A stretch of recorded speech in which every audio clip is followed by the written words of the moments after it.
Hi, my name is Brittany and I'm going to be reading C9, Fruitcake Etiquette. Several people have asked me about our customs, our traditions here in Christmastown, how to act and so on.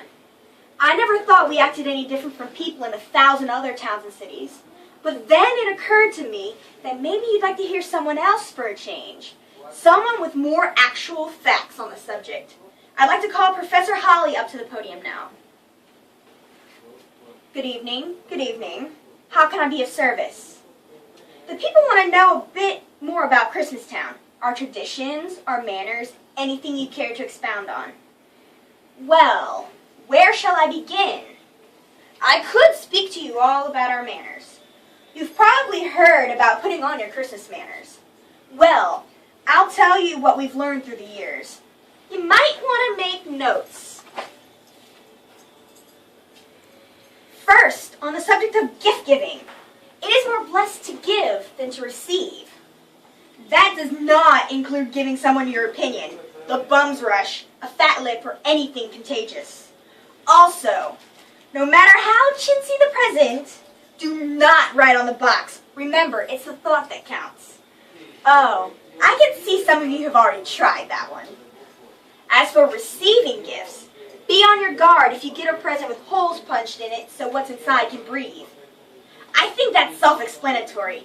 And don't soak any presents while the gift giver is standing there. Now here's one of the hardest gifts to handle.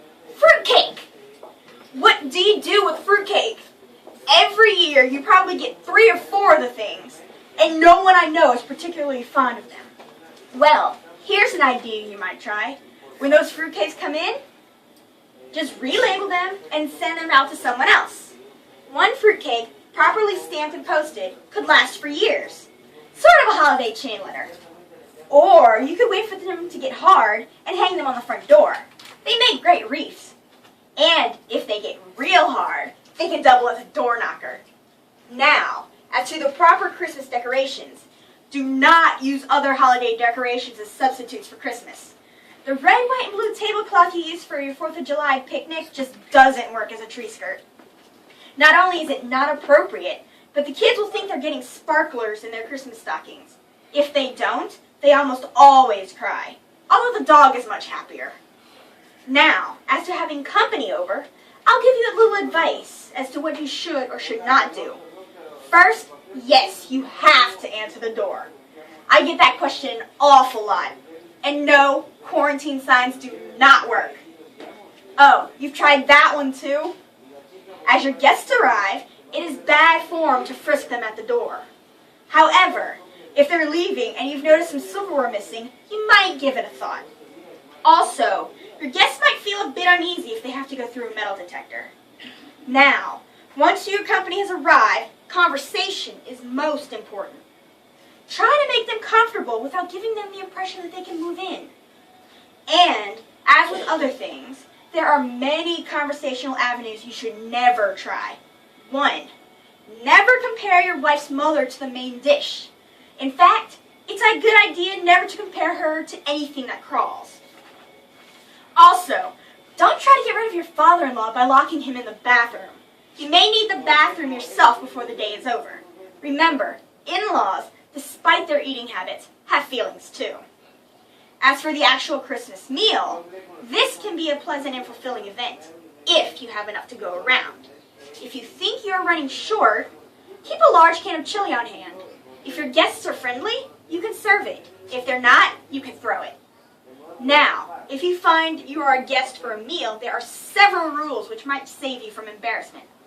Never arrive at the door carrying a suitcase. That is a dead giveaway.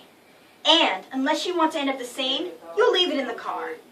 Keep a bologna sandwich in your pocket. You'll thank me for that one later.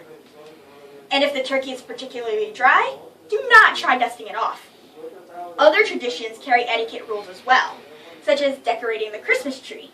If you are hanging the ornaments, a good tip is, no matter what they're made of, do not eat them. Paper mache can look an awful lot like gingerbread. And there's a lot of wax fruit out there. It can really take the edge off your holiday to have your stomach pumped. As for gathering around the family spinet to sing carols, you may enjoy it more if you remembered the earplugs. If you forgot the plugs, you can always excuse yourself and go into the bathroom, if it's not locked, and find a bottle of aspirin. The cotton at the top of the bottle can serve you as well as earplugs. If there is no cotton, take the aspirin. So, if you follow these simple rules, you'll find your holiday fellowship more rewarding. I hope I've helped you out. And just to prove that I practice what I preach, I am on my way to my sister's for dinner. Bon appetit and a joyous Noel. Done.